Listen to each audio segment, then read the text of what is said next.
Hello दोस्तों, आज हम करने वाले हैं सीडीएस सन 2024 first previous year hard challenge day 2। हमने डे फर्स्ट पीछे हमने कर लिया है, उसमें हम एक क्वेश्चन कर चुके हैं जिसमें 3 प्रश्न थे और वो सीडीएस से रिलेटेड क्वेश्चन थे और बेहतरीन क्वेश्चंस थे। इसी प्रकार ये सीरीज चलेगी और इसमें अगर आप देखोगे तो इसमें सारे पीवाईक्यू जो डायग्राम वाले हैं और बहुत बेहतरीन पीवाईक्यू हैं उनको हम सोल्व करने वाले हैं। और हमारा करने का तरीका कुछ इस प्रकार रहता है, पहले हम कॉन्सेप्ट पढ़ते हैं और फिर हम उससे रिलेटेड जो है सॉल्यूशन देखते हैं, उससे रिलेटेड क्वेश्चन देखते हैं। तो आज हमारा जो क्वेश्चन रहने वाला है, इससे पहले हम सर्कल का क्वेश्चन देखने वाले हैं।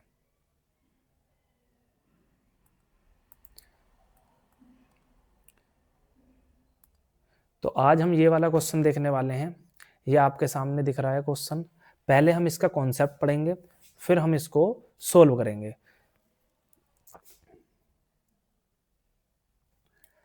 तो आपने राइट एंगल ट्रायंगल से संबंधित एक कॉन्सेप्ट पढ़ा होगा, अगर नहीं पढ़ा है तो मैं उसको डिटेल में खोलने वाला हूँ, आप उस पर ध्यान दीजिए।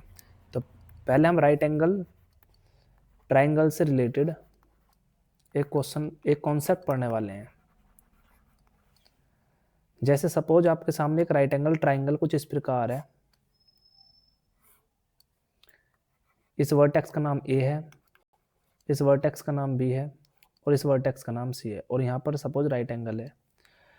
तो आपके लिए ये वाली जो साइड होगी ए सी, आप इसको हाइपोटेनियस बोलोगे और ये जो साइड आपके सामने बी सी होगी, अगर मैं वर्टेक्स ए से बोलूँ तो आप इसको बेस बोलोगे, आधार बोलोगे नहीं। अगर वर्टेक्स ए की तरफ से हम देखते हैं तो परपेंडिकुलर बोलोगे और अगर आप वर्टेक्स सी की तरफ से देखते हो तो बी सी जो होगी ये आपका आधार होगी। तो आपको पहले ये समझ में आना चाहिए कि हम बेस और परपेंडिकुलर को डिफाइन कैसे करते हैं, कि परपेंडिकुलर क्या होगा, बेस क्या होगा। बेस का मतलब होता है आधार और परपेंडिकुलर का मतलब होता है लंब। तो पहले आपको ये समझ में आना चाहिए कि हम आधार और लंब को डिफाइन कैसे करते हैं। सपोज आप यहाँ पर खड़े हैं वर्टेक्स सी पर, आप वर्टेक्स सी से देखोगे तो ए बी जो होगी ये लंब है। ए बी क्या है, ये लंब है। और अगर आप वर्टेक्स ए पर खड़े हो तो आपके लिए बी सी लंब होगी। तो मैं यहाँ पर जैसे मैं आपके सामने एक कोण लिख देता हूँ थीटा, तो आप बोलोगे ए बी क्या होगी, परपेंडिकुलर, या आप बोलोगे लंब। परपेंडिकुलर या आप बोलोगे ये लंब है और ये थीटा के सहारे लगी हुई है, किनारे लगी हुई है, तो इसको हम बोलेंगे बेस या आधार। और जो 90 के सामने होती है वो सबसे बड़ी भुजा होती है, इसका नाम होता है हाइपोटेनियस और हिंदी में हम इसको बोलते हैं कर्ण। ये बात तो आप जानते हो। अब इससे आगे हम चलते हैं।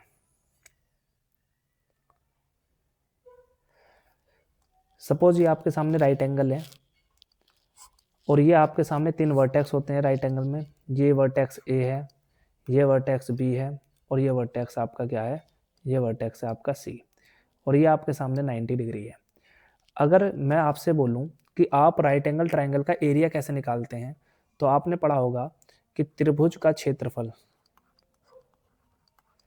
बराबर होता है 1/2 आधार गुणा ऊंचाई, मतलब बेस इंटू हाइट।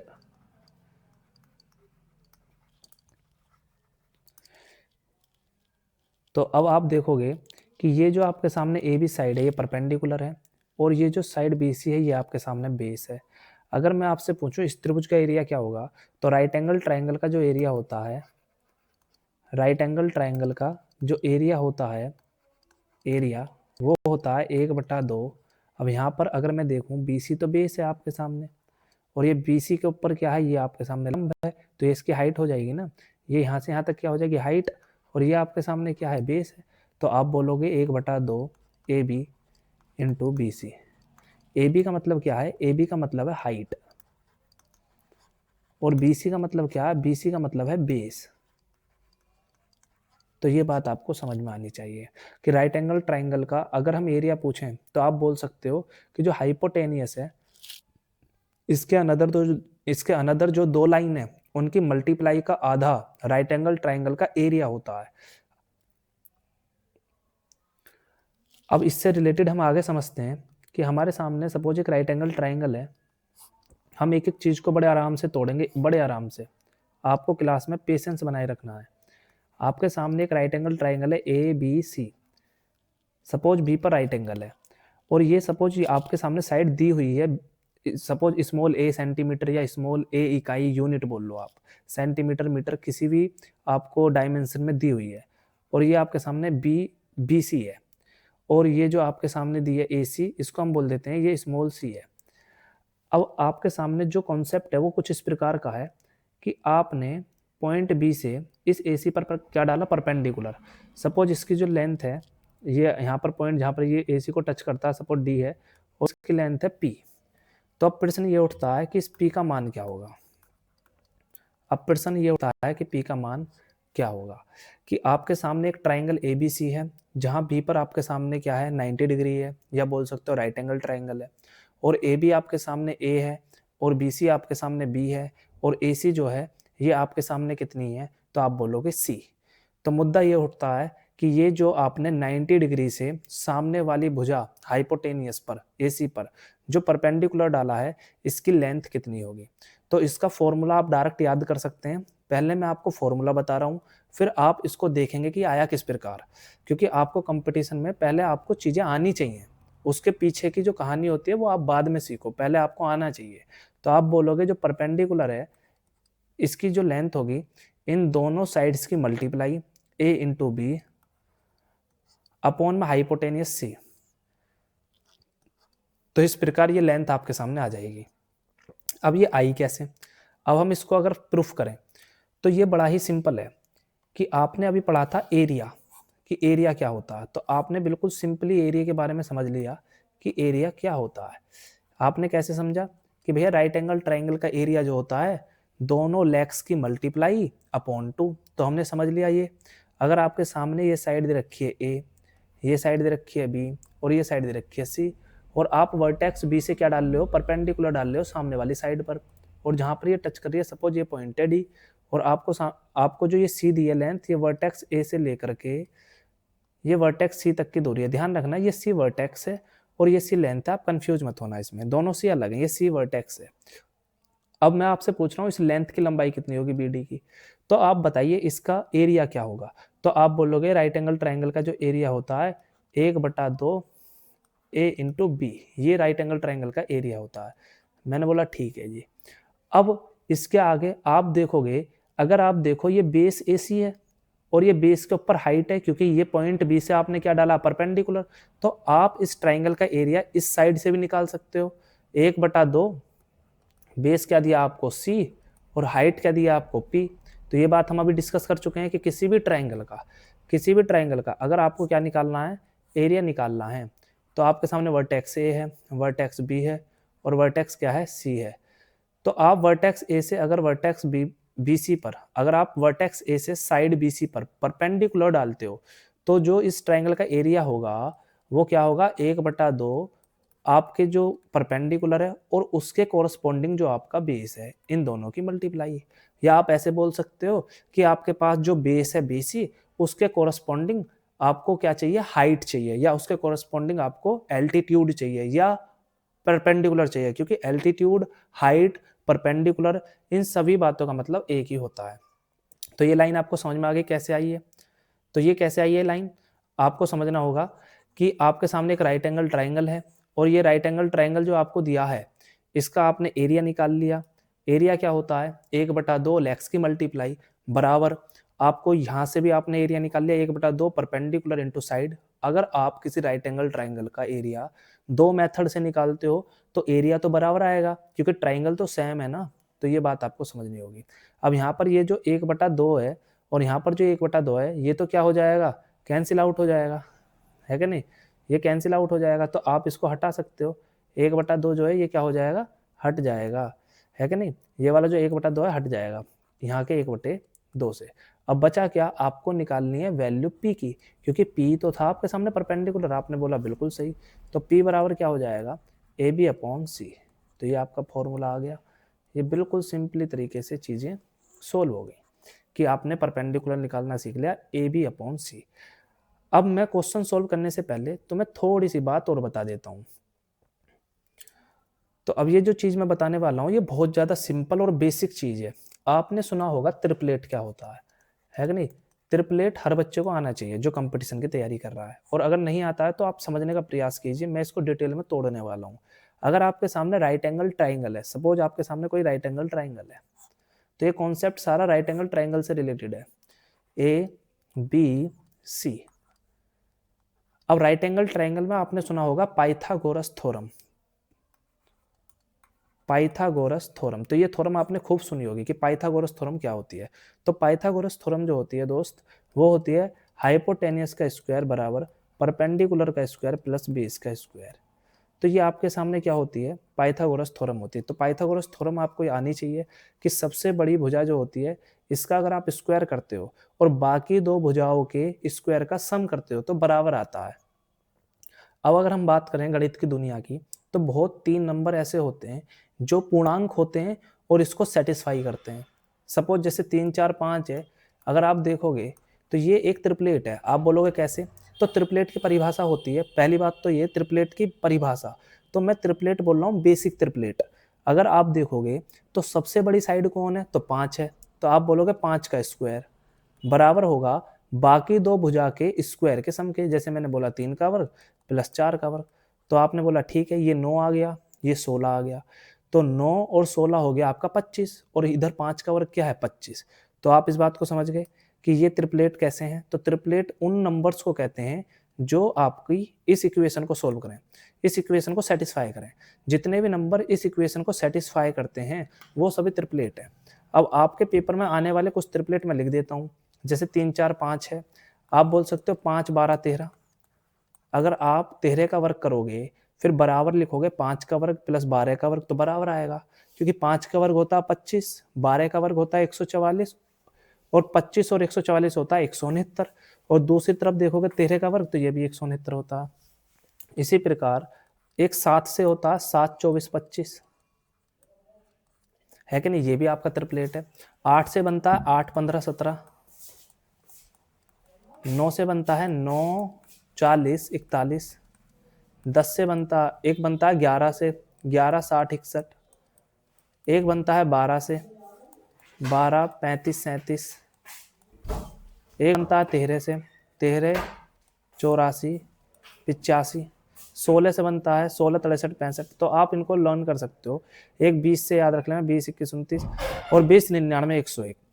ये जो आपके सामने ट्रिपलेट है, इन ट्रिपलेट को आप लर्न कर लो बढ़िया से। 17 84 85 ये ट्रिपलेट आपको, आप गूगल मान लो, आपको ये सारे ट्रिपलेट मिल जाएंगे। मैं ट्रिपलेट से रिलेटेड आपको कॉन्सेप्ट सिखाने वाला हूँ, उस कॉन्सेप्ट पर आपको फोकस करना है। अगर आप ये चीजें सीखते हो तो आपको क्वेश्चन सॉल्विंग में बहुत स्पीड मिल जाती है कि नहीं? और हमें स्पीड हमें आनी चाहिए। अगर हमारे पास स्पीड के हथियार नहीं है तो हम काफ़ी पीछे हैं। जैसे आपको लिख रखा 3 4 5, तो ये एक ट्रिपलेट है।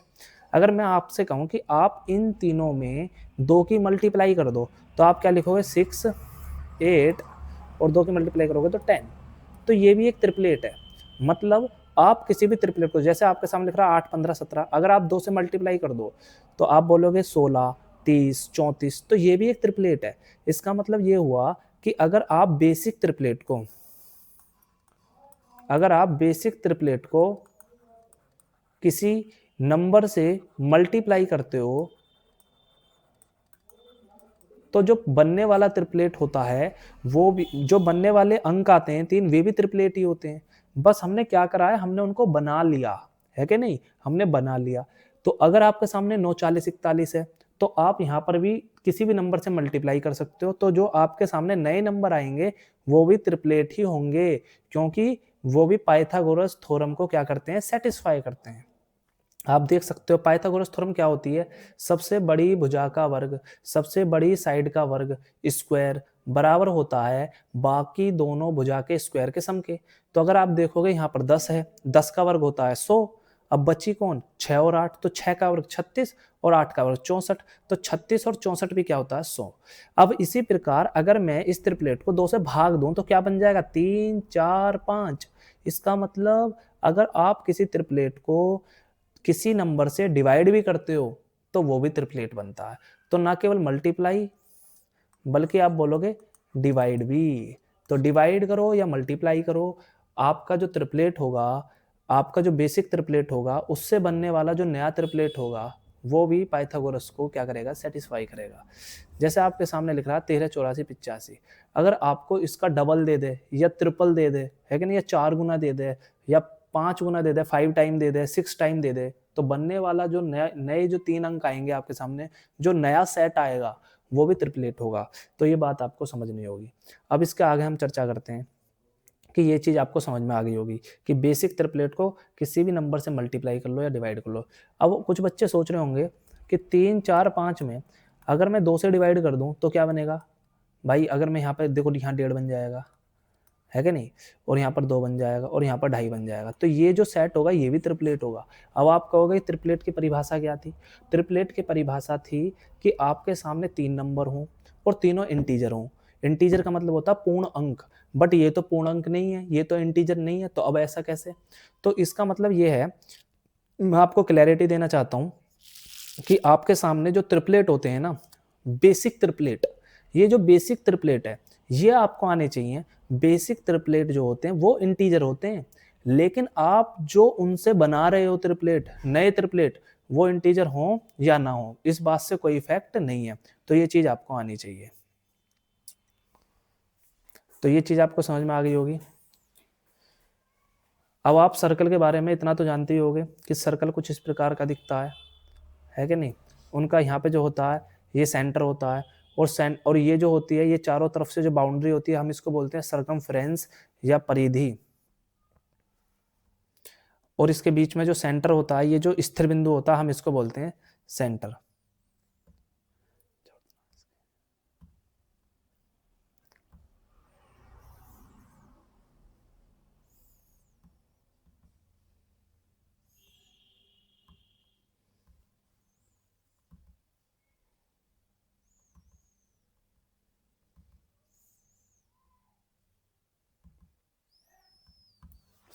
देखिए, ये आपके सामने सर्कल है एक, और ये जो सर्कल है इसके बीचों बीच यहाँ पर कोई पॉइंट होगा, और ये जो पॉइंट होगा, ये पॉइंट आपका क्या होगा, सेंटर होगा। ये पॉइंट क्या होगा, ये पॉइंट होगा आपका सेंटर। और इस सेंटर से ये जो परिधि है, आप इसका नाम पता होना चाहिए, इसका नाम होता है वृत्त की परिधि। ये जो बाउंड्री है ना, इसका नाम क्या है, वृत्त की परिधि, या आप बोलो सर्कमफ्रेंस, है कि नहीं। वृत्त इंग्लिश में बोलते हैं सर्कमफ्रेंस और हिंदी में बोलते हैं परिधि। तो सेंटर से जो परिधि तक की दूरी होती है इसको हम क्या बोलते हैं, रेडियस। इसको हम बोलते हैं रेडियस। ये बात तो आप सिंपली जानते होगे, है कि नहीं। अगर आपको इतनी इन्फॉर्मेशन आती है तो आप क्या कर सकते हो, उस क्वेश्चन को सोल्व कर सकते हो। तो हम उस क्वेश्चन की तरफ अब चलते हैं। देखिए, आपके सामने क्या दिया हुआ है कि ए बी जो है, ए बी ये 6 सेंटीमीटर है, और जो बी सी है ये 8 सेंटीमीटर है, और जो आपके सामने ए सी है 10 सेंटीमीटर है। और आपने जब देखा कि ए बी 6 है, 6 सेंटीमीटर, बी सी 8 सेंटीमीटर है, और जो सी ए है ये 10 सेंटीमीटर है। तो अभी हमने पढ़ा था ट्रिपलेट के बारे में, तो आप गौर से देखो, अगर मैं इसे 2 से डिवाइड करूँ तो ये 3 सेंटीमीटर बन जाएगा, ये 4, ये 5, तो ये क्या बन गया, ये तो एक ट्रिपलेट बन गया। अगर ये ट्रिपलेट है तो यहाँ पर जिस ट्राइंगल की हम बात कर रहे हैं वो ट्राइंगल कैसा होना चाहिए, राइट एंगल ट्राइंगल। तो राइट एंगल ट्राइंगल क्यों, क्योंकि 3 नंबर्स का सेट जो पाइथागोरस को सेटिस्फाई करता है तो फिर वो राइट एंगल ही बनाता है कि नहीं। अगर कोई अनदर नंबर होते जिसमें सबसे बड़ी भुजा का वर्ग बाकी 2 भुजा के वर्गों के बराबर नहीं होता तो फिर हम कहते हैं राइट एंगल नहीं है। अब जैसे आपको दे रखा है ए बी 6 सेंटीमीटर है, तो ए से बी तक की लेंथ आपको कितनी दी हुई है, 6 सेंटीमीटर, और बी से लेकर सी तक की कितनी दी हुई है, 8 सेंटीमीटर, और सी आपको दी कितनी हुई है, 10 सेंटीमीटर। तो ये चीज आपको दिख गई। अब आप एक बात बताइए, 6 8 10 ट्रिपलेट है, तो सबसे बड़ी भुजा जो होती है, ये जो सबसे बड़ी भुजा है कहाँ से कहाँ तक, ए से लेकर सी तक, ये सबसे बड़ी भुजा है, तो इसके सामने जो एंगल होगा वही तो 90 डिग्री होगा। तो ये बात हमने अच्छे से समझ ली कि 90 डिग्री कौन सा एंगल होगा, सबसे बड़ी भुजा के सामने 90 डिग्री होगा। तो आपने बोला बिल्कुल। तो अब आप देखिए, ये आपके सामने राइट एंगल ट्राइंगल दिख रहा है, अच्छे से बिल्कुल दिख रहा है। आपसे पूछा है क्यू सी की लंबाई क्या है, क्यू सी कितना है। अब आप बताइए बी से लेकर सी तक कितना है, 8 सेंटीमीटर, और मुझे क्या निकालना है, क्यू सी। अब मुझे अगर बी क्यू मिल जा तो मेरा काम बन जा, क्योंकि मैं पूरी बीसी में से बी क्यू को अगर माइनस कर दूंगा तो मेरे सामने क्यू सी आ जाएगी। लेकिन आप बताइए बी क्यू है क्या? तो आप बोलोगे बी क्यू तो शायद इसकी त्रिज्या है, परंतु मैंने अभी तक ये नहीं बोला कि बी सेंटर है। जब तक बी सेंटर नहीं होगा तब तक बी क्यू त्रिज्या नहीं होगी। तो आपने बोला बिल्कुल। तो अब आप पहले पढ़िए प्रश्न को कि बी से खींचा गया लंब भुजा एसी को डी पर मिलता है, फिर बी डी त्रिज्या बी केंद्र के साथ, मतलब बी डी जो है त्रिज्या है जहां पर बी क्या है, सेंटर है, केंद्र है। तो ये बात समझ में आ गई कि बी क्या है, सेंटर है। तो अब आप एक बात बताइए, अगर बी क्यों त्रिज्या है तो हम त्रिज्या तो निकाल सकते हैं। आपने बोला कैसे? क्योंकि बी डी भी तो त्रिज्या है। आपने बोला बिल्कुल बी डी त्रिज्या है। अब एक बात बताइए, एबीसी क्या है, एक त्रिभुज है और राइट एंगल ट्राइंगल है, और बी डी क्या है, एक त्रिज्या है। तो आप बी डी कैसे निकाल सकते हो? मैंने अभी आपको फॉर्मूला बताया, बी डी बराबर, अगर आप राइट एंगल वाले वर्टेक्स से सामने वाली साइड पर परपेंडिकुलर डालते हैं तो बी डी का फॉर्मूला होगा इन दोनों के मल्टीप्लाई अपॉन में 10। तो आप बोलोगे 6 इंटू 8 अपॉन 10 इक्वल टू में 4.8। आप बोलो कैसे? 8 छंग 48 और अपॉन में क्या है 10, तो ये बन जाएगा 4.8। तो 4.8 तो क्यों सी की लंबाई पूछी है ना, तो क्यों सी कैसे? तो बी से लेके क्यों तक कितनी आ गई? आप बोलोगे 4.8। क्यों से लेके सी तक की आपको निकालनी है। तो अब आप बोलोगे यहाँ पर कि बी सी हमें क्यों सी निकालनी है, तो क्यों सी बराबर क्या होगा? क्यों सी बराबर होगा पूरी बी सी में से अगर हम माइनस कर दें बी क्यू। तो बिल्कुल समझ में आ गया। बी सी है कितनी? आपकी 8 सेंटीमीटर है और बी क्यू कितनी है? 4.8 है। आप इसे घटाओगे, आप सपोज करो ये 5 है, तो 5 में और 8 में कितने का अंतर होता है? आप बोलोगे 3 का अंतर होता है, और 0.8 जो है ये 2 कम थी तो यहाँ पर हो जाएगा 0.2। अब आप इसे वर्बली घटा सकते हो ना, कि यहाँ पर लिख सकते हो आप, दशमलव का घटाना आपको आना चाहिए, 4.8। अब आप बताइए 10 में से 8 गया तो 2 और 7 में से 4 गया तो 3, तो आंसर क्या हो जाएगा? 3.2। लेकिन अगर आप गौर से प्रश्न को पढ़ो तो आप देखोगे ये प्रश्न जो कह रहा है, ये कह रहा है अगले 3 प्रश्न, तो आगे आने वाले 3 प्रश्न। तो अब दूसरा प्रश्न देखते हैं हम क्या है। तो दूसरा प्रश्न है हमारा कि यदि ए बी डी थीटा है, एंगल ए बी डी, तो साइन थीटा किसके बराबर होगा? यहाँ पर हमने डायग्राम को कॉपी कर रखा है पहले वाला ही, क्योंकि पहले वाला ही डायग्राम तीनों क्वेश्चन में काम करने वाला है। तो ये बात आपको समझ में आ गई होगी। तो अब आपसे देखो, ए बी तो आपको 6 सेंटीमीटर दी थी ना सवाल में, ए बी कितनी दी थी आपको? 6 सेंटीमीटर, है कि नहीं? तो ए बी आपको दी थी 6 सेंटीमीटर और बी सी कितना दे रखा था आपको? 8 सेंटीमीटर, और सी ए कितना दे रखा था आपको? 10 सेंटीमीटर। तो आपने बोला बिल्कुल। अब मुद्दा क्या था? बी डी निकालने का। तो बी डी हमने निकाली थी 4.8। तो आपने बोला कैसे निकाली थी? मैं एक बार रिपीट कर देता हूँ कि बी डी हमने निकाली थी A B into B C upon C A. तो आप बोलोगे 6 मल्टीप्लाई बाई 8 अपॉन 10। तो बी डी इक्वल्स टू आ जाएगा दोस्त 4.8 सेंटीमीटर। तो बी डी आ गई। अब बी डी आई 4.8 मीटर 8 सेंटीमीटर। तो आपको ये बात समझ में आ गई। अब आपसे पूछा है ए बी डी थीटा है। अब ए बी डी तो जो बीच में होता है ना, उस एंगल को बोलते हैं। अगर आपके सामने लिखा जाए ए बी डी 40 डिग्री है, तो इसका मतलब जो बी पर बनना है एंगल वो 40 है। आपने कि ठीक है, ट्राइंगल ए बी डी में जो एंगल बी पर बना है वो 40 है, ट्राइंगल ए बी डी में। तो आपने बोला समझ में आ गया। तो आप बताइए कि ट्राइंगल ए बी डी में बी पर कितना एंगल बन रखा है? थीटा। हमें साइन थीटा की वैल्यू निकालनी है। तो आप साइन थीटा बराबर जानते हो क्या होता है? तो आपने कहा साइन थीटा बराबर होता है परपेंडिकुलर अपॉन हाइपोटेनियस।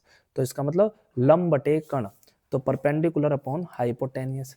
तो अब बताइए, अभी मैंने आपको बताया कि परपेंडिकुलर कैसे निकालते हैं। तो ट्राइंगल ए डी बी क्या है? Right angle. तो थीटा के सामने परपेंडिकुलर होगा ए डी। तो आपने बोला बिल्कुल। और हाइपोटेनियस किसे कहते हैं? जो 90 डिग्री के सामने होता है। तो ए बी, तो अब मुद्दा इस बात का है कि भैया ए बी तो मेरे पास 6 सेंटीमीटर है, लेकिन ए डी का तो मुझे पता नहीं है क्या है। तो आप एक बात बताइए, 6 और 4.8 मैंने ले लिया 6 और 4.8। इन दोनों में मैंने अनुपात निकाला, रेशो निकाला, तो आप बोलोगे 60 अनुपात 4.8, या पॉइंट तो हट जाएगा ना, यहाँ 10 चला गया।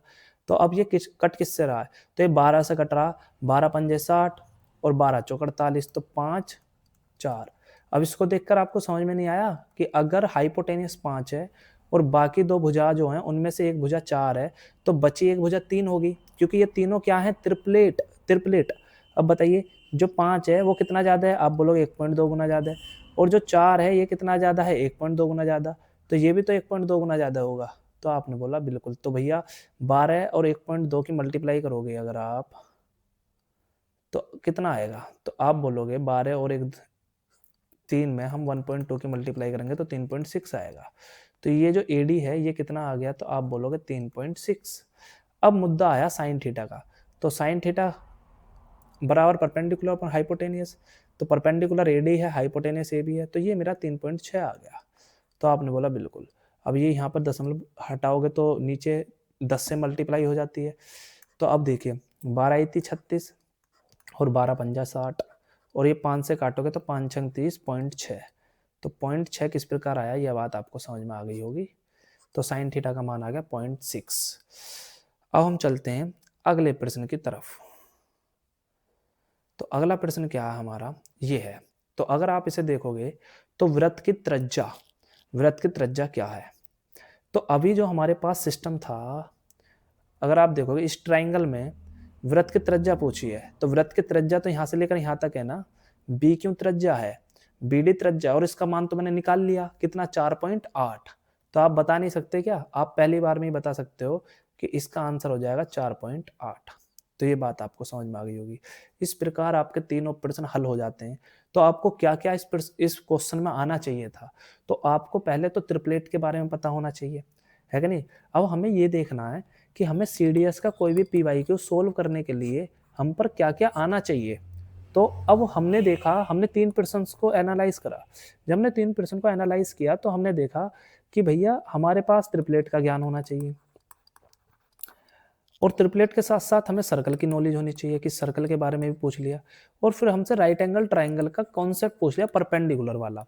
और यकीन मानो कि राइट एंगल ट्राइंगल का जो परपेंडिकुलर वाला कॉन्सेप्ट है ना, ये अलग अलग तरीके से हर पेपर में ही आ जाता है कि नहीं। ये वाला जो कॉन्सेप्ट होता है कि आपके सामने ये राइट एंगल ट्राइंगल है ABC, ये आपके सामने राइट एंगल ट्राइंगल है, और आपने वर्टेक्स B से क्या डाल लिया, सेंटर डाल लिया BD, है नहीं। आपने वर्टेक्स मतलब ये जो राइट एंगल है इससे आपने क्या डाल लिया, परपेंडिकुलर डाल लिया, और आपको BD की लेंथ पूछ रखी है, तो क्या होता है AB multiply by BC upon में आ जाएगा AC।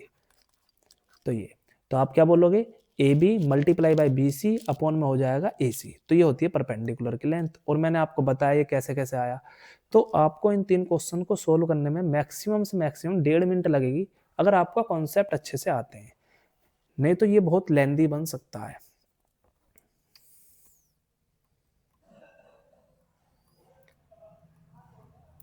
अब देखिए हम जो है अब अगला क्वेश्चन करने वाले हैं, है कि नहीं। और ये जो क्वेश्चन होने वाला है ये रिलेटेड होने वाला है कॉन्ग्रुएंसी से, सर्वांग समता से। अगर हम इस क्वेश्चन की तरफ बढ़ें कि कॉन्ग्रुएंसी क्या होती है, देखिए ये सन 2024 के फर्स्ट पेपर में आया था, और वो जो अभी मैंने आपको क्वेश्चन कराया वो आया था सन 2023 में।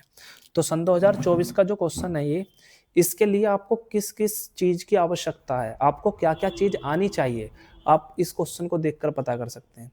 देखिए अगर मैं बात करूं ज्योमेट्री, तो जो ज्योमेट्री आपकी CDS में पूछी जा रही है, जो ज्योमेट्री आपकी CDS में आ रही है, लगभग आप ऐसे मानो 25 क्वेश्चन आते हैं ज्योमेट्री से, प्योर ज्योमेट्री से। कुछ क्वेश्चन ऐसे होते हैं जिसमें ज्योमेट्री 5-6 क्वेश्चन, मेंसुरेशन का थोड़ा सा क्या होता है, मिक्सचर होता है। और अगर हम बात करें शुद्ध मेंसुरेशन की, तो मेंसुरेशन से आ रहे हैं 10-15 क्वेश्चन लगभग, है कि नहीं। ज्योमेट्री में से 25 आ रहे हैं जो एंगल से रिलेटेड होते हैं, है कि नहीं, जो ट्रिपलेट से रिलेटेड होते हैं, जिसमें मतलब ज्योमेट्री का जायका होता है एक तरीके से।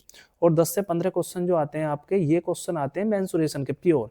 और 5-6 क्वेश्चन होते हैं कुछ ऐसे इस टाइप के, जैसे आप बोल सकते हो जिसमें ज्योमेट्री मेंसुरेशन दोनों का ज्ञान चाहिए। मेंसुरेशन जनरली हम उसे कहते हैं जिसमें हम क्षेत्रफल के बारे में, या आप 3D में जाएंगे तो वॉल्यूम के बारे में, है कि नहीं, पृष्ठ क्षेत्रफल निकालना, कुल पृष्ठ क्षेत्रफल निकालना, इस प्रकार के क्वेश्चन जिसमें आ रखे होते हैं।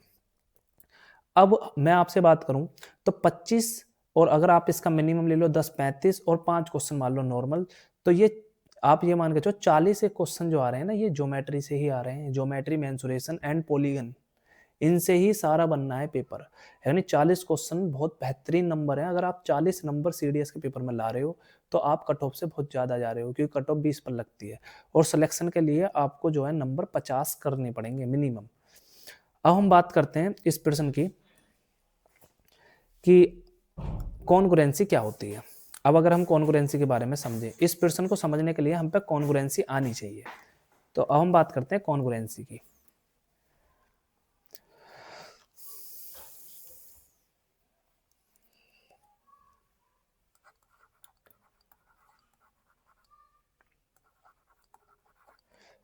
कॉन्ग्रुएंसी को हिंदी में बोलते हैं सर्वांग समता, है कि नहीं। कॉन्ग्रुएंसी को हिंदी में क्या बोलते हैं, सर्वांग समता। अब हम जब भविष्य में दूसरी वीडियो लाएंगे, उसमें और क्वेश्चन सोल्व करेंगे, तो वहां पर भी कॉन्ग्रुएंसी की जरूरत पड़ेगी। तो अब हम डे 2 पर कॉन्ग्रुएंसी समझ रहे हैं, तो आपको अच्छे से कर लेनी है ये, कि जब आप डे 3, डे 4, डे 5 जब उन पर क्वेश्चंस को करें तो वहां पर आपको कॉन्ग्रुएंसी आनी चाहिए। तो मैं कॉन्ग्रुएंसी को डिटेल में यहाँ पर सोल्व कर दे रहा हूँ। अब कॉन्ग्रुएंसी से पहले आपको थोड़ा सा सिमिलैरिटी के बारे में आना चाहिए कि सिमिलैरिटी क्या होती है। सिमिलैरिटी को बोलते हैं समरूपता। अगर दो ट्राइंगल समरूप हैं, समरूप मतलब सिमिलर हैं, जैसे आपके सामने ट्राइंगल ए बी सी और दूसरा ट्राइंगल मैं आपके सामने बना रहा हूँ पी क्यू आर, अगर ये दोनों ट्राइंगल सिमिलर हैं तो इसका मतलब क्या है। पहली बात, सिमिलैरिटी का मतलब ये है कि कम से कम दो एंगल दोनों ट्राइंगल में इक्वल हो। आप सपोज करो एंगल ए और एंगल पी ये दोनों इक्वल हैं, और एंगल बी जो है ये एंगल क्यू के इक्वल है, तो क्या आप एंगल सी और आर में रिलेशन बता सकते हो। तो आप बोलोगे जो ट्राइंगल होते हैं ना, इनके तीनों कोणों का योग कितना होता है, तो आप बोलोगे 180। तो ये बात हम जानते हैं बेहतरीन तरीके से कि the sum of all interior angles in a triangle is 180 degree. तो ये बात तो आप जानते हो, है कि नहीं। अगर आप ये बात जानते हो तो आप बताइए कि ये ट्राइंगल ए है, बी है और सी है, और ट्राइंगल पी क्यू आर है, इसमें सी और आर क्या हो, इनमें क्या रिलेशन होगा। तो आप बोलोगे एंगल ए एंगल पी के बराबर है, एंगल बी एंगल क्यू के बराबर है, तो एंगल सी जो है वो एंगल आर के बराबर होना चाहिए। आप बोलोगे ऐसा क्यों, क्योंकि इन तीनों का सम 180 होता है, तो एंगल सी और एंगल आर तो बराबर होंगे। आप सपोज करो ये आपके सामने दे रखा है 40 और ये भी आपको 40 दे रखा है, और ये आपको दे रखा है 60 और ये भी आपको 60 दे रखा है। तो अब आप बताइए ये कितना होगा। तो आप बोलोगे 40 60 100 और ये हो जाएगा 80, 40 60 100 तो ये हो जाएगा 80। तो इसका मतलब ये हुआ कि अगर किसी ट्राइंगल में दो एंगल बराबर हैं तो तीसरा एंगल जो होगा वो खुद से बराबर होगा, है कि नहीं। अगर किसी ट्राइंगल में दो एंगल बराबर हैं तो आप बोलोगे तीसरा एंगल जो होगा वो खुद से बराबर होगा। तो सिमिलैरिटी के लिए कॉन्सेप्ट क्या होता है, सिमिलैरिटी में ये होता है कि अगर किन्हीं दो ट्राइंगल में तीनों एंगल्स, है कि नहीं, ऑल एंगल्स इक्वल हैं, तो वहां पर वे दोनों ट्राइंगल सिमिलर होंगे। सिमिलर का मतलब समरूप। अगर ऑल एंगल्स क्या है, ऑल एंगल्स आर इक्वल, तो इसका मतलब वे क्या है, दोनों ट्राइंगल सिमिलर है। तो ये बात आपको समझ में आ गई। अब मैं कह रहा हूं आप ऑल एंगल्स मत ढूंढा करो, आप जो है दो ही एंगल ढूंढा करो, क्योंकि तीसरा एंगल जो होगा वो खुद से बराबर हो जाएगा, क्योंकि जो दोनों ट्राइंगल होते हैं इनका जो सम होता है वो 180 होता है। तो ये बात आपको समझ में आ रही है। और अगर ऐसा है कि अगर किन्हीं दो ट्राइंगल में तीनों साइड्स क्या हैं, बराबर हैं, जैसे आपके सामने ट्राइंगल लिख रहा है ए बी सी और यहाँ पर लिख रखा है पी क्यू आर, अगर ये दोनों ट्राइंगल सिमिलर हैं, मतलब इनके तीनों एंगल बराबर हैं, तीनों एंगल का मतलब है मेरा एंगल ए बराबर है सपोज एंगल पी के, और एंगल बी बराबर है सपोज एंगल क्यू के, और एंगल सी बराबर है सपोज एंगल आर के। तो इसमें पता है क्या रिलेशन होता है कि जो संगत भुजा होती है ना उनका रेशियो बराबर होता है, संगत भुजा। तो अब बात आती है कि ये संगत भुजा का मतलब क्या है। तो इंग्लिश में बोलते हैं कोरस्पॉन्डिंग साइड। इंग्लिश में क्या बोलते हैं, कोरस्पॉन्डिंग साइड। अब कोरस्पॉन्डिंग साइड इसको आप डिटेल में समझिए, हिंदी में बोलते हैं इसको हम संगत भुजा। तो ये बात आपको समझ में आनी चाहिए, ये बहुत बहुत यूज होती हैं ये चीज़ें ज्योमेट्री में, ये बेसिक टर्मिनोलॉजी हैं जो साधारण शब्दावली होती हैं। तो कोरस्पॉन्डिंग साइड आप समझिए, इस ट्राइंगल में एंगल ए और इस ट्राइंगल में एंगल पी बराबर हैं, एंगल बी एंगल क्यू के बराबर है और एंगल सी एंगल आर के बराबर है। अगर मैं एंगल ए के सामने बात करूं तो एंगल ए के सामने है साइड बी सी और यहाँ पर एंगल पी के सामने है साइड क्यू आर। तो साइड बी सी और साइड क्यू आर जो होगी ये संगत भुजा होंगी। जैसे आप बोलो एंगल बी के सामने कौन सी भुजा है, ए सी, और एंगल क्यू के सामने कौन सी भुजा है, पी आर, तो ये दोनों संगत भुजा होंगी। अगर सपोज एंगल आर के सामने भुजा पी क्यू और एंगल बी के सामने बोलूं AC, तो आप बोलोगे ये संगत भुजा नहीं है, क्योंकि संगत भुजा का मतलब होता है बराबर कोणों के सामने वाली भुजा, बराबर कोणों के सामने वाली भुजा।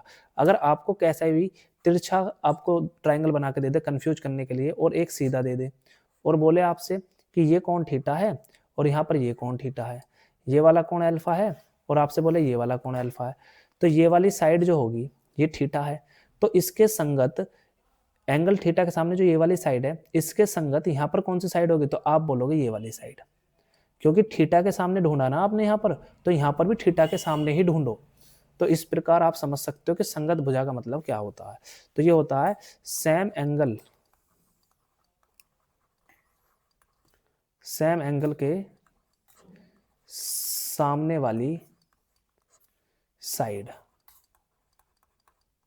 सामने वाली साइड क्या होती है, संगत होती है। ये बात तुम्हें समझ में आ गई मैं क्या बोलना चाह रहा हूं।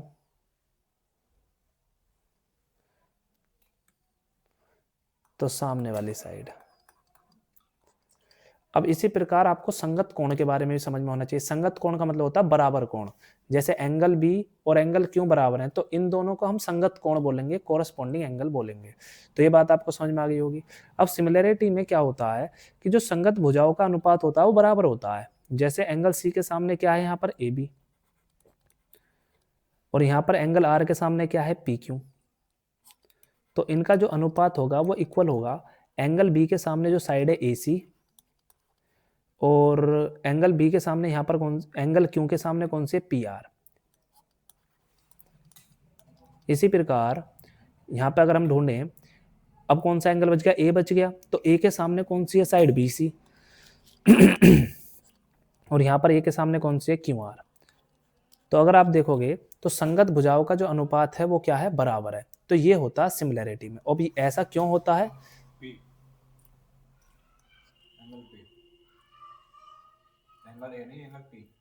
एंगल पी के सामने, तो एंगल ए के सामने है बी सी और एंगल पी के सामने है Q R.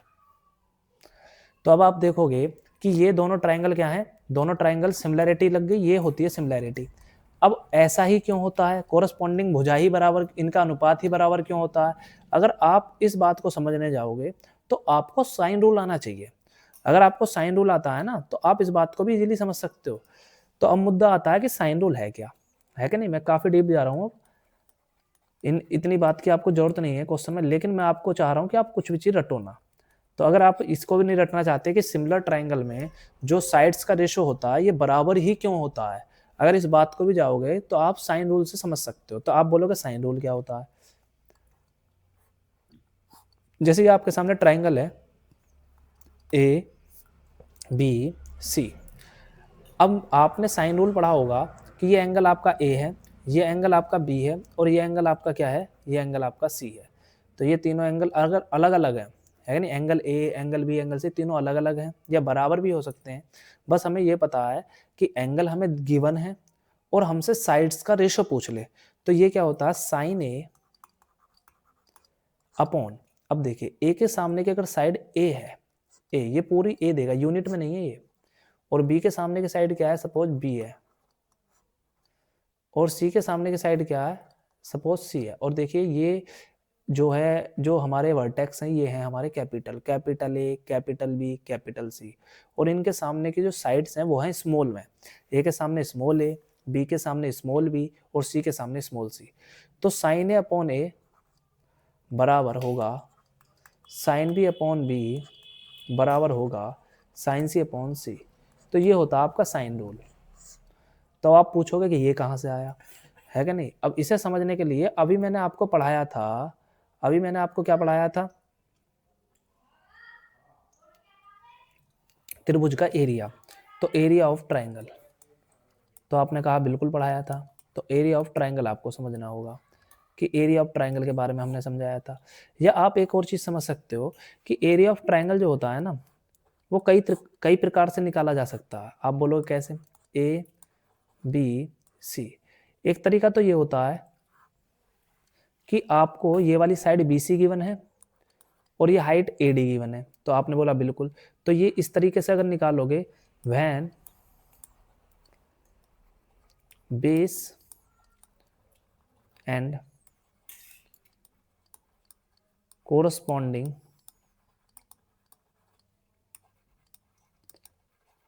height is given, है कि नहीं।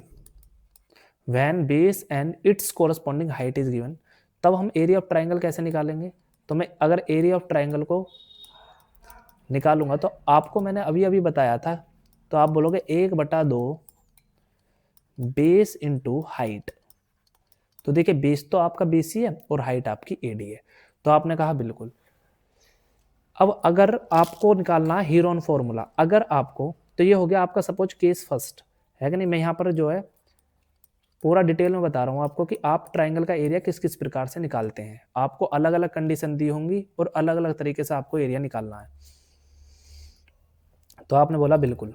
और केस सेकंड, अगर आपको हाइट नहीं दे रखी, आपको तीनों साइड ही दे रखी हैं, तो आप बोलोगे बिल्कुल ए बी सी। अगर आपको ए के सामने वाली साइड दे रखी है स्मॉल ए, और बी के सामने वाले की साइड दे रखी है स्मॉल बी, और सी के सामने वाले की साइड दे रखी है स्मॉल सी, तब कैसे निकालोगे। तो आपको आना चाहिए पेरीमीटर का मतलब, कि पेरीमीटर का मतलब क्या होता है। तो पेरीमीटर का मतलब होता है दोस्त small A plus small B plus small C. मतलब अगर आप त्रिभुज का पेरीमीटर निकाल लो तो इन तीनों बाउंड्रीज का क्या कर लो, सम कर लो, जोड़ कर लो, तो इसको हम पेरीमीटर बोलेंगे। और सेमी पेरीमीटर का मतलब क्या होता है, तो सेमी पेरीमीटर का मतलब होता है पेरीमीटर का आधा। तो पेरीमीटर कितना था, ए प्लस बी प्लस सी, तो अपॉन कर लो 2, तो इसको बोलते हैं सेमी पेरीमीटर। तो हीरोन्स फॉर्मूला क्या होता है, त्रिभुज का क्षेत्रफल, तो ये होता है under root semi perimeter into semi perimeter में से आप माइनस करोगे पहली साइड, फिर सेमी पेरीमीटर में से माइनस करोगे दूसरी साइड, और इसी प्रकार सेमी पेरीमीटर में से माइनस करोगे तीसरी साइड। तो ये होता है आपका त्रिभुज का क्षेत्रफल जब आपको तीनों साइड्स दी हो। और केस थर्ड क्या है, अगर आपको इस प्रकार दिया हो कुछ कि आपके सामने ट्राइंगल है ए बी सी, और आपको ये वाली साइड स्मॉल ए दे रखी है, ये वाली साइड आपको गिवन है सपोज सी, और ये वाला आपको एंगल जो है बी गिवन है, और आपको ना तो ये वाला एंगल गिवन है, ना ये वाला एंगल गिवन है, और ना ही AC गिवन है। तब आप कैसे निकालोगे, तो आप बोलोगे त्रिभुज का क्षेत्रफल बराबर है 1/2 ये जो दोनों साइड्स गिवन है इनकी मल्टीप्लाई और इनके बीच के एंगल के साइन का मल्टीप्लाई। तो ये चीज आपको आनी चाहिए। तो त्रिभुज के जो एरिया हैं ये आप 3 प्रकार से निकाल सकते हो, कि जब आपको बेस दिया हो और उसके कोरस्पॉन्डिंग आपको क्या दे रखी हो, हाइट। जैसे आपको बेस BC दिया है तो आपको इसके कोरस्पॉन्डिंग हाइट चाहिए। ये बात फोकस करो इस बात पर कि AD चाहिए आपको AD। अगर सपोज आपको ये वाली हाइट दे रखी होती ना, ये वाली हाइट यहाँ से यहाँ तक, तो फिर आपको बेस क्या चाहिए होता, AC। अब आप ऐसा नहीं कर सकते कि BC ले लिया आपने और हाइट ले ली आपने यहाँ से कोई, या आपने हाइट ले ली इस वर्टेक्स से, तो ये रॉन्ग हो जाएगा। आप जो बेस लोगे आपको उसी के कोरस्पॉन्डिंग हाइट चाहिए, चाहे आप इधर से कर लो चाहे आप इधर से कर लो। तो ये बात आपको समझ में आ गई। फिर दूसरा केस क्या है, दूसरा केस है हीरोन फॉर्मूला। हीरोन फॉर्मूला क्या होता है कि आपको ट्राइंगल में हाइट का कोई मतलब नहीं है, ना ही कोई एंगल दिया है, आपको तीनों साइड्स दे रखी हैं, तो आप निकाल सकते हो। फिर तीसरा केस क्या है, तीसरा केस है अगर आपको एक ये वाली लेंथ दे रखी है और ये वाली लेंथ दे रखी है और इनके बीच का एंगल दिया है। अगर ये वाला एंगल दिया होता तो नहीं निकाल सकता था मैं। अगर आपको ये वाली साइड दी है AC और ये वाली दी है BC, तो इनके बीच का एंगल C चाहिए। तो आपने बोला बिल्कुल। अब आप इस प्रकार निकाल सकते हो। अब बात आती है साइन रूल पर, हम कैसे पहुंचे। तो जो हमारा थर्ड केस है कि नहीं, ये हमें सहायता करता है साइन रूल को समझने में। तो थर्ड केस हमारी सहायता करता है। आप बोलोगे कैसे। अब सपोज आपको देखो, सपोज करो कि अगर मैं इधर से एरिया निकालूंगा तो आप बोलोगे 1/2 AC बीच का साइन साइन B बराबर। अगर मैं इधर से एरिया निकालूं तो आप बोलोगे ये वाली साइड कितनी होगी। तो ये सपोज आपको B दे रखी है, तो आप बोलोगे 1/2 AB और बीच का साइन हो जाएगा साइन C बराबर। अब आपको ये दोनों साइड दी हुई हैं, तो आप बोलोगे 1/2 CB मतलब या BC और साइन क्या हो जाएगा, ये इधर लिख लेता हूं मैं,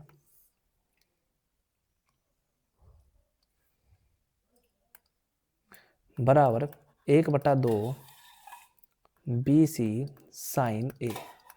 तो ये बात आपको समझ में आ गई। आपने बोला बिल्कुल। अब ये तीनों बराबर है ना, तो देखिए 1/2 से 1/2 कैंसिल और 1/2 कैंसिल, बचा क्या AC साइन B,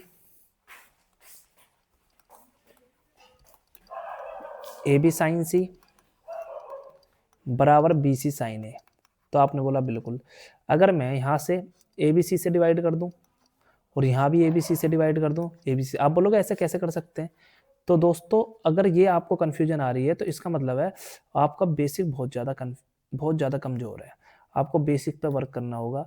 दोस्तों अगर आपके सामने कभी भी 3 ऐसे इक्वल दे रखे हों तो आप किसी भी नंबर से मल्टीप्लाई कर सकते हो, आप किसी भी नंबर से डिवाइड कर सकते हो, बट तीनों में करना होगा मल्टीप्लाई, तीनों में करना होगा डिवाइड। अगर मैं 2 से मल्टीप्लाई करूंगा तो तीनों में करनी होगी 2 से मल्टीप्लाई। तो ये बात समझ में आई बिल्कुल।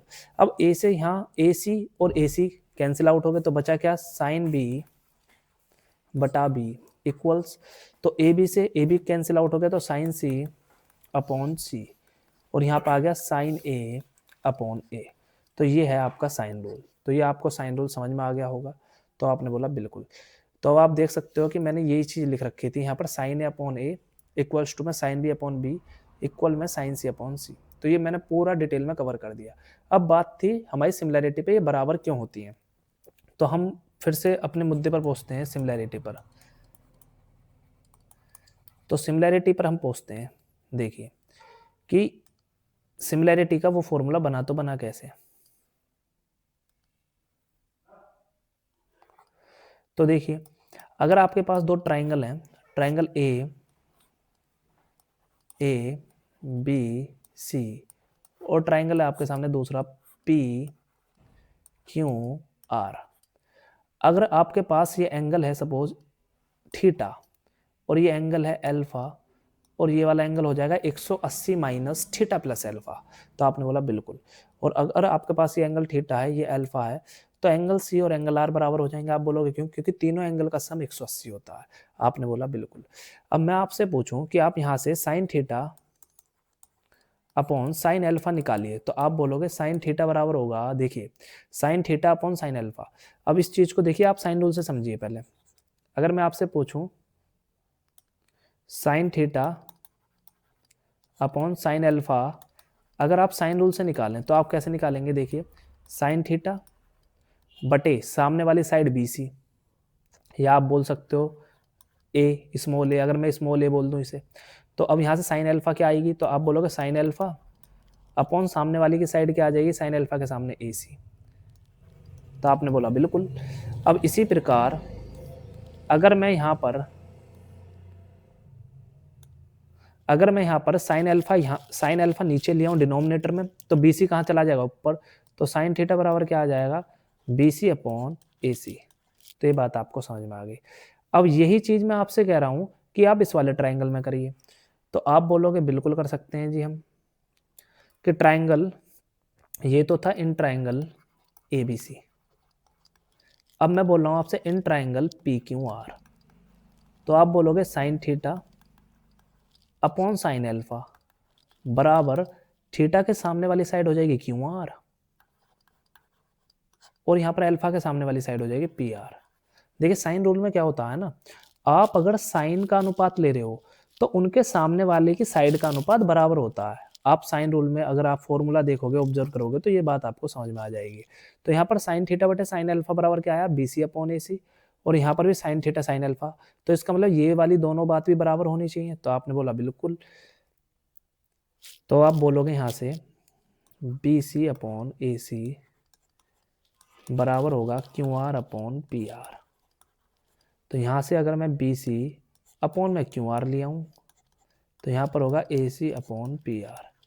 तो ये वाली बात आप यहाँ पर समझने का प्रयास कीजिए कि भैया BC का रेशो जो QR के साथ आया है मेरा, वही AC का रेशो PR के साथ आया है कि नहीं, और यही तो सिमिलैरिटी थी। तो आपने बोला बिल्कुल यही सिमिलैरिटी थी, है कि नहीं। अब बची साइड का रेशो जो है, आप साइन रूल जो है इस वाले एंगल में साइन थीटा में और साइन C वाले एंगल में लगा लो, है कि नहीं। तो वहां से आ जाएगी इन वाली साइड का अनुपात। जैसे मैं यहाँ लगा कर दिखा दूं आपको कि अगर आप यहाँ से बोलोगे sine theta upon sine C, तो बराबर क्या आएगा, थीटा के सामने वाली साइड BC और साइन C के सामने वाली साइड AB।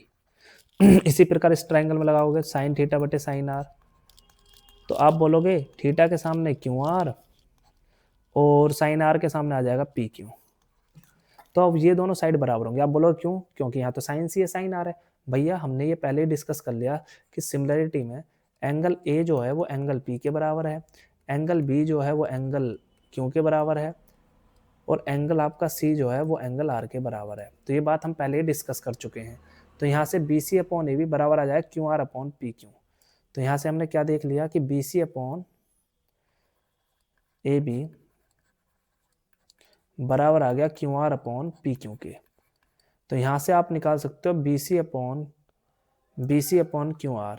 तो अगर आप यहाँ निकालोगे BC अपॉन QR बराबर आ जाएगा AB अपॉन PQ के, है कि नहीं। अब यहाँ पे आप बताइए BC अपॉन QR के बराबर ही तो आया AB अपॉन PQ, तो आप लिख लोगे यहाँ पर AB अपॉन PQ। तो ये सिमिलैरिटी का हमने थ्योरम जो थी ये पूरी प्रूफ कर ली कि क्यों ऐसा बराबर होता है। अब हम बात करते हैं सर्वांग समता की। तो इसके लिए मैं एक नया पेज ले लेता हूं, सर्वांग समता। तो देखिए सर्वांग समता क्या, कॉन्ग्रुएंसी, सर्वांग समता। तो पहले हमने डिटेल में पढ़ लिया है कि नहीं, इसके बाहर कुछ नहीं होता है, सारी सिमिलरिटी मैंने कवर कर दी है नहीं। अब इससे रिलेटेड क्वेश्चन जो होते हैं वो अलग अलग टाइप से बनते हैं, उनको समझ सकते हैं। जैसे सपोज आपके सामने दो ट्रायंगल हैं,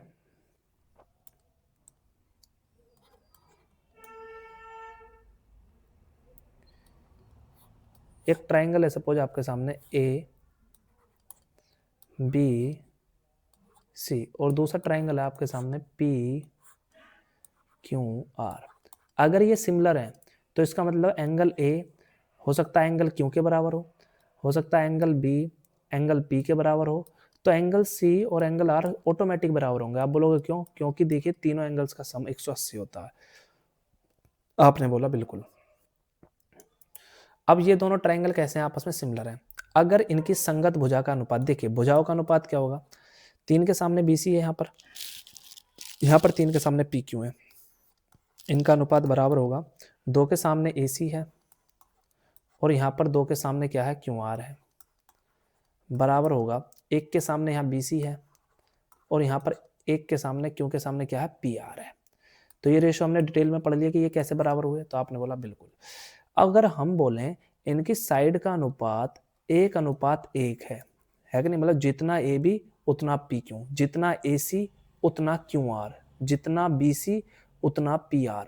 तो अगर इस प्रकार की सिचुएशन बनती है तो आप बोलोगे कि ट्रायंगल क्या है, सर्वांग सम।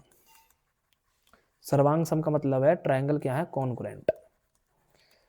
तो ये बात आपको समझनी है। अगर आपको ये बातें आती हैं तो आप उस क्वेश्चन को सोल्व कर सकते हो। उससे पहले थोड़ी सी बात और समझ लीजिए कि रेक्टेंगल क्या होता है, क्योंकि आपको क्वाड्रिलेटरल के बारे में भी पता होना चाहिए। क्वाड्रिलेटरल तो इसका मतलब होता है चतुर्भुज। तो देखियो क्वाड्रिलेटरल जो होते हैं ना वो कई प्रकार के होते हैं। जैसे आप पढ़ोगे स्क्वायर एक क्या है, क्वाड्रिलेटरल है। फिर आप पढ़ोगे कि रेक्टेंगल भी क्या है, एक क्वाड्रिलेटरल है। और आप जो तीसरा लोगे डिटेल में वो होगा पैरेललोग्राम। तो पैरेललोग्राम भी क्या है, एक क्वाड्रिलेटरल है। इनके बारे में हम समझेंगे क्या है ये। फिर हम पढ़ेंगे रोम्बस होता है एक समचतुर्भुज। रोम्बस भी क्या है, एक क्वाड्रिलेटरल है। और एक होता है लास्ट ट्रेपेजियम। ट्रेपेजियम तो ये हमारे सिलेबस का पार्ट है। आप कोई भी कंपटीशन का एग्जाम दे रहे हो जिसमें एडवांस मैथ आता है तो क्वाड्रिलेटरल में वहाँ पर 5 चीज़ें पढ़ने को मिलती हैं, square, rectangle, parallelogram, rhombus, trapezium. और मैं आपको इनको हिंदी में भी लिख कर बताता हूँ कि इनका मतलब क्या होता है। इसको आप बोलते हो वर्ग और इसको आप बोलते हो आयत। और पैरेललोग्राम को क्या बोलते हैं हम, समांतर चतुर्भुज।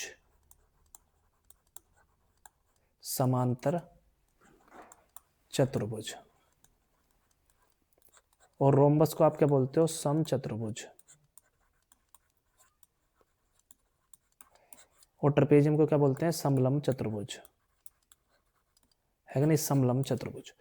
तो ये होते हैं क्वाड्रिलेटरल। अब इस क्वेश्चन को सोल्व करने के लिए हम पर रेक्टेंगल और पैरेललोग्राम आना चाहिए। तो समझते हैं हम रेक्टेंगल क्या होता है और पैरेललोग्राम क्या होता है।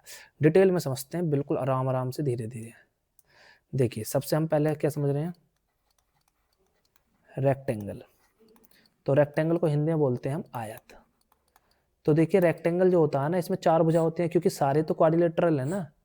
अगर सारे क्वाड्रिलेटरल हैं तो इनमें 4 भुजा होंगी। तो रेक्टेंगल में क्या होता है ना मित्र, कि इसमें चारों भुजा जो होती हैं वो 90 डिग्री पर खड़ी होती हैं। तो आपने बोला बिल्कुल, जैसे इन दोनों भुजाओं के बीच भी क्या होगा, 90। इन दोनों भुजाओं के बीच भी 90, और इन दोनों भुजाओं के बीच भी 90, और इन दोनों भुजाओं के बीच भी 90। तो ये रेक्टेंगल है ए बी सी डी।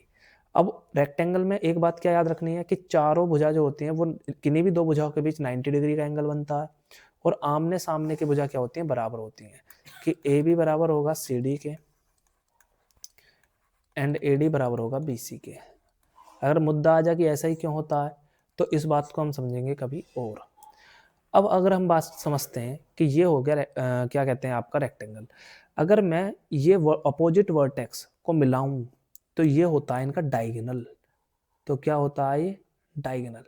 तो इसको हम क्या बोलते हैं दोस्त, डायगोनल। तो ये आपका क्या है भैया, डायगोनल है। ये क्या है, डायगोनल है। तो आपने बोला बिल्कुल ये डायगोनल है कि नहीं। अब डायगोनल है तो ए बी सी क्या बन गया, एक राइट एंगल ट्रायंगल। ये क्या है, एक राइट एंगल ट्रायंगल। और ये भी क्या है, दूसरा राइट एंगल ट्रायंगल। तो अगर मैं इसका एरिया निकालूं तो आप बोलोगे 1/2 ए बी गुणा बी सी। अब जितना एरिया इसका उतना इसका होना चाहिए क्योंकि जैसी फिगर ऊपर है ऐसी ही नीचे है।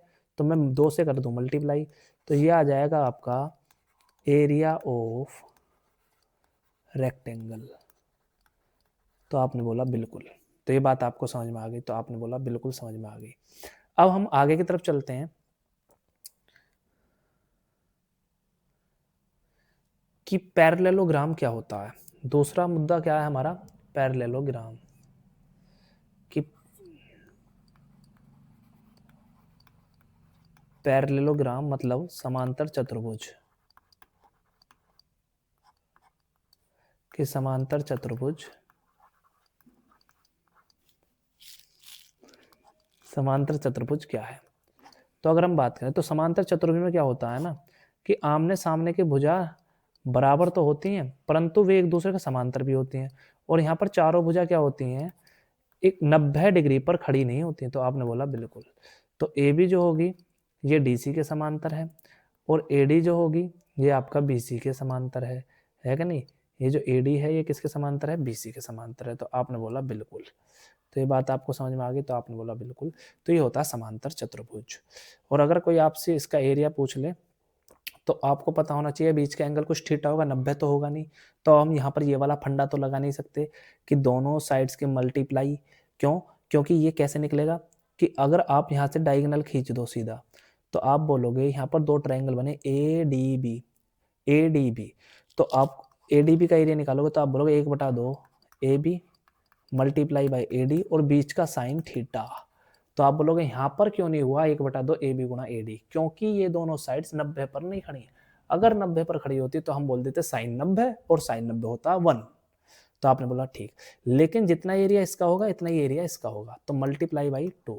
तो यहाँ से क्या बनेगा, concept A B multiply by A D into में साइन थीटा, तो ये होता एरिया ऑफ पैरेललोग्राम। तो ये क्या होता है, एरिया ऑफ पैरेललोग्राम। तो ये बात आपको समझ में आ गई। अब हम चलते हैं प्रश्न की तरफ।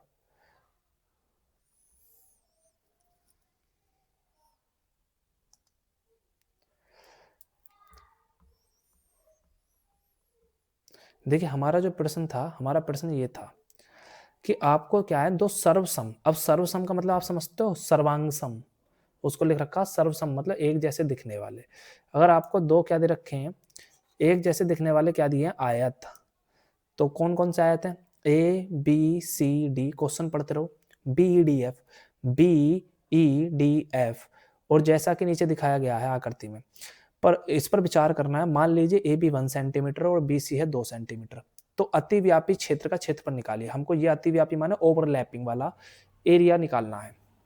तो अब हम धीरे धीरे इस प्रश्न को तोड़ते हैं और समझते हैं कि हमें क्या क्या चीज सीखनी है। ए भी 1 सेंटीमीटर है ना, तो आप एक बात बताइए, मैं इस चित्र को थोड़ा सा बड़ा कर लेता हूं।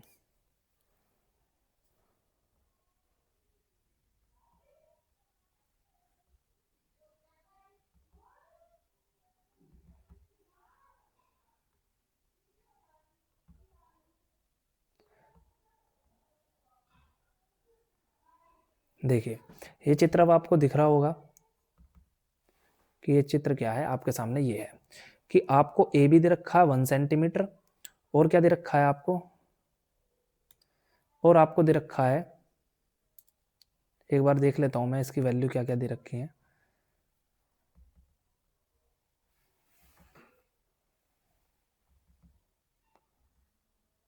आपको BC दिया है 2 सेंटीमीटर, यहाँ से आपको दिख गया BC 2 सेंटीमीटर है। तो हम चित्र ले आते हैं और इसको समझते हैं कि इसमें क्या है। कि आपको AB क्या दे रखा है 1 सेंटीमीटर, यहाँ पर AB यहाँ से लेकर यहाँ तक की वैल्यू है 1 सेंटीमीटर, और बताया है कि ये रेक्टेंगल है। और आपको BC दिया है, B से लेकर C तक कितना 2 सेंटीमीटर। ये पूरी वैल्यू आपको कितनी दी है 2 सेंटीमीटर। तो ये जो है आपको कितनी वैल्यू दी है 2 सेंटीमीटर। तो मैं लिख देता हूँ कि ये जो वैल्यू है ये है 2 सेंटीमीटर, और ए बी कितना है 1 सेंटीमीटर। तो आप बताइए ये क्या है भैया 90 डिग्री। मुझे किसी प्रकार इस ओवरलैपिंग का एरिया चाहिए, और मैं सपोज करूँ ये अगर थीटा है, तो आप इसके बारे में बता सकते हो, तो आप बोलोगे 90 माइनस थीटा। तो अब आप ये वाला एरिया बता सकते हो। तो आपने पढ़ा होगा वर्टिकल अपोजिट एंगल। अगर किसी को नहीं आता है तो आप एक कार्य कीजिए कि हमारी प्ले लिस्ट में आप जाएंगे तो आपको ज्योमेट्री की एक बेसिक क्लास मिलेगी 3 घंटे की, आप उसको पढ़ लीजिए डिटेल में, है कि नहीं। अगर आप उसे पढ़ लेते हैं तो आपको काफ़ी सारी चीज़ें, बेसिक चीज़ें आ जाएंगी, बेसिक चीज़ें, है कि नहीं। हम उसमें आगे भी परिवर्तन करेंगे, पहले आप उसे पढ़ लीजिए। तो ये हो जाएगा 90 माइनस थीटा, और यहाँ पर ये कितना है 90, और ये कितना हो जाएगा, आप बोलोगे थीटा, क्योंकि तीनों एंगल का सम कितना होता है 90 माइनस थीटा। तो आपने बोला बिल्कुल। अब अगर ये दो सर्वसम त्रिभुज हैं, सर्वसम रेक्टेंगल है, ये आपको 1 सेंटीमीटर दिया है, और ये जो DF है ये आपको दे रखा 1 सेंटीमीटर। तो आपने बोला कैसे पता, तो कैसे पता, तो ये मैं बताता हूँ कि दो सर्वसम त्रिभुज हैं, दो सर्वसम है ना, तो जो लेंथ इस आयत की है वही लेंथ इसकी होगी, और जो ब्रेथ चौड़ाई इस आयत की है वही ब्रेथ इस आयत की होगी। तो आपने बोला बिल्कुल।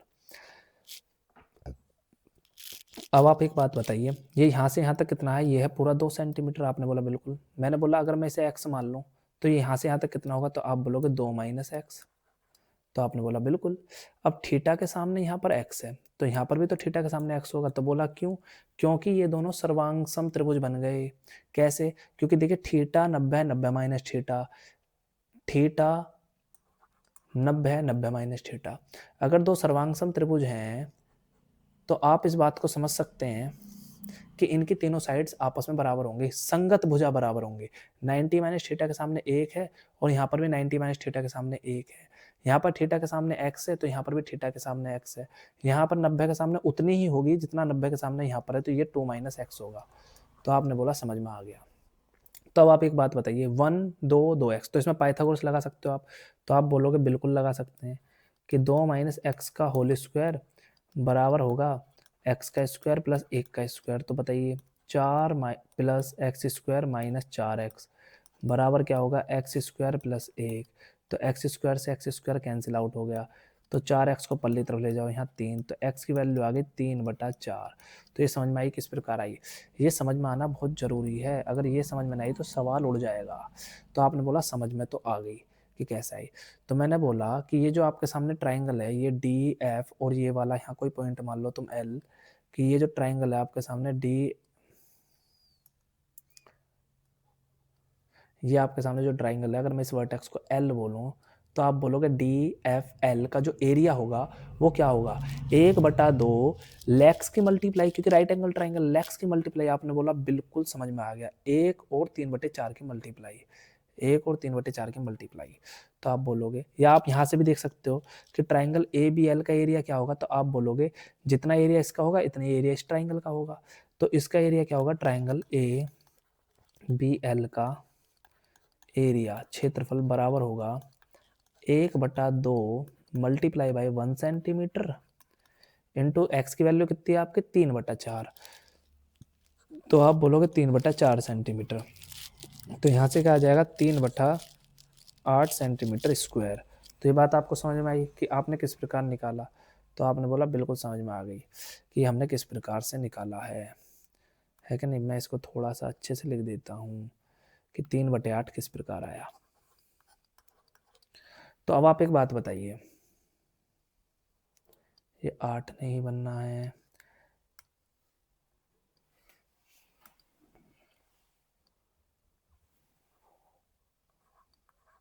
तो ये बात आपको समझ में आ गई कि 3/8 क्या आ गया, इस ट्राइंगल का एरिया आ गया।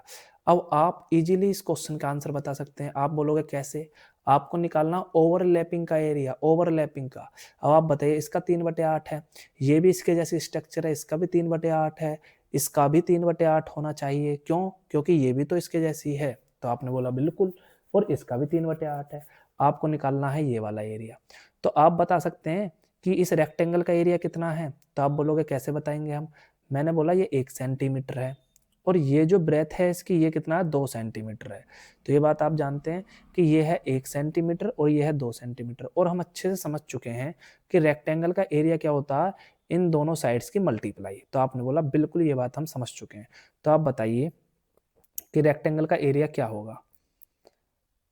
तो यहाँ पर हमें जगह मिल रही है, तो हम यहाँ समझ लेते हैं कि रेक्टेंगल का जो एरिया होगा ना, रेक्टेंगल का एरिया, तो ये होगा हमारा लेंथ 1 और ब्रेथ 3/4 की मल्टीप्लाई, मतलब 3/4 सेंटीमीटर स्क्वायर ये होगा।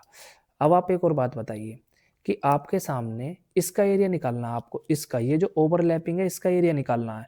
तो अगर मैं इस पूरे रेक्टेंगल के एरिया में से, ये जो रेक्टेंगल बनना है आपके सामने, ये आप इस पॉइंट को देखिए, ये जो रेक्टेंगल आपके सामने बनना है, अगर मैं इसमें से इस वाले ट्राइंगल और इस वाले ट्राइंगल को माइनस कर दूं तो आपके सामने ये वाला आ जाएगा। तो आप बोलोगे बिल्कुल। तो इसका एरिया कितना था 3/8, इसका एरिया कितना था 3/8। तो आप बोलोगे समझ में आ गई जी बात। तो अगर मैं पूरे रेक्टेंगल के एरिया 3/4 में से 2 बार 3/8 घटा दूं, 2 बार 3/8 का मतलब समझते हो 2 मल्टीप्लाई बाई 3/8। तो आपने बोला बिल्कुल। तो यहाँ से क्या आ जाएगा आपके सामने, तो यहाँ पर कहीं मिस्टेक हो गई क्योंकि ये तो हमारा 0 आ रहा है।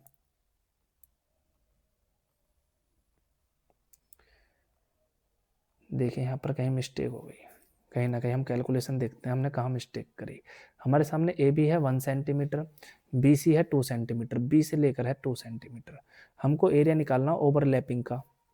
तो हमने एरिया निकाल लिया पहले इसका, इस वाले ट्राइंगल का। तो इस ट्राइंगल का एरिया हमारे पास आया कितना, तो आप बोलोगे इसका हमारे पास एरिया आया 3/4। कैसे आया एरिया 3/4, 1/2 मल्टीप्लाई बाई 3/4 इंटू 1, तो 3/8 आया।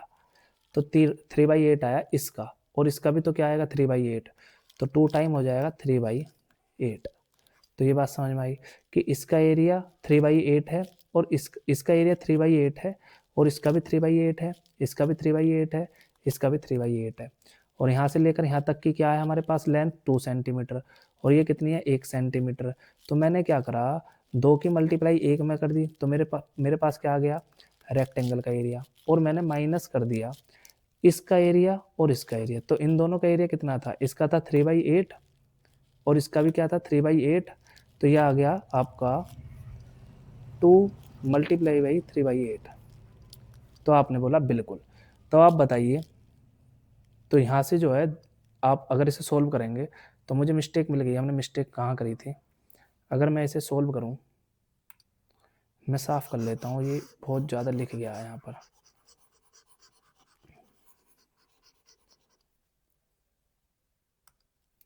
अगर मैं बोलूँ आपसे कि 2 में से मैं घटाना चाह रहा हूँ इसका एरिया प्लस इसका एरिया, तो कितना था 3/8, तो आप बोलोगे बिल्कुल, क्योंकि 3/4 तो इसका एरिया था और कितना था इसका 3/8, सॉरी 2/3/8 में घटाना चाह रहा हूँ। क्यों, क्योंकि 3/8 आया था मेरा त्रिभुज ABL का एरिया। त्रिभुज ABL का एरिया कितना मेरा 3/8, और इसका भी 3/8 है, इसका भी 3/8 है, और मेरे पास रेक्टेंगल जो है ये कंप्लीट रेक्टेंगल, मैं इसमें से माइनस करना चाहता हूँ इस ट्राइंगल को और इस ट्राइंगल को, दोनों ट्राइंगल को। तो मैं बोलूँगा भैया इसका एरिया कितना है, तो आप बोलोगे 2। कैसे, 1 × 2, तो आप बोलोगे 2 है, बिल्कुल सही।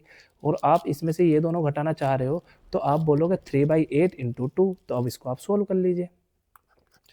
तो 2 - 3/4, 4 दूनी 8, और 8 में से 3 गया तो बचा 5/4। तो इस प्रकार ये आपका ऑप्शन क्या हो जाएगा, बी। तो इस प्रकार आप इसे सोल्व कर सकते हो, है कि नहीं। इसमें थोड़ा सा पजल्ड हो गए क्योंकि हमने क्या लिख लिया था, 2 की जगह 3/4, तो ये बाई मिस्टेक हमने लिख लिया था।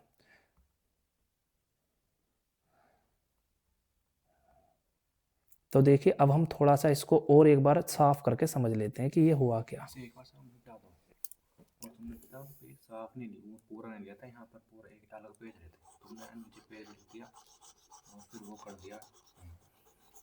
तो अब मैं आपको ये एक बार रिपीट कर देता हूँ कि ये ऐसा बिल्कुल स्पष्टता के साथ देखिए, ये यहाँ पर जो ए बी है ना, ये आपको दे रखा है 1 सेंटीमीटर और ये आपको दे रखा है 2 सेंटीमीटर, 2 सेंटीमीटर। तो मैंने क्या करा, ये पूरी लेंथ आपको 2 सेंटीमीटर दे रखी है ना, और ये है आपकी 1 सेंटीमीटर, तो आपने बोला बिल्कुल, और ये पूरी लेंथ है 2 सेंटीमीटर, तो आपने बोला बिल्कुल। तो मैंने यहाँ पर इसको x मान लिया था, और ये जो था 90 था, ये थीटा था, ये था 90 - थीटा, तो ये भी है 90 - थीटा, और ये 90 है, और ये आपके सामने थीटा है। अब आप बताइए कि थीटा यहाँ पर जो 90 - थीटा इसके सामने 1 सेंटीमीटर है, और 90 - थीटा के सामने 1 सेंटीमीटर है, तो ये दोनों सर्वांग समूह है, क्योंकि इन दोनों ट्राइंगल के एंगल्स बराबर हैं, तो सिमिलर तो हैं ऑलरेडी। और अगर सिमिलर ट्राइंगल में कोरस्पॉन्डिंग साइड्स बराबर हो जाएं तो उसको हम बोलते हैं कॉन्ग्रुएंट ट्राइंगल। तो ये दोनों ट्राइंगल हैं आपके कॉन्ग्रुएंट ट्राइंगल, तो ये बात आप समझ पा रहे होंगे। तो ये बात आप समझ गए बढ़िया तरीके से। तो अब हम इसको थोड़ा साफ कर लेते हैं। मैं थोड़ा चित्र इसको क्या कर लेता हूँ, बड़ा कर लेता हूँ।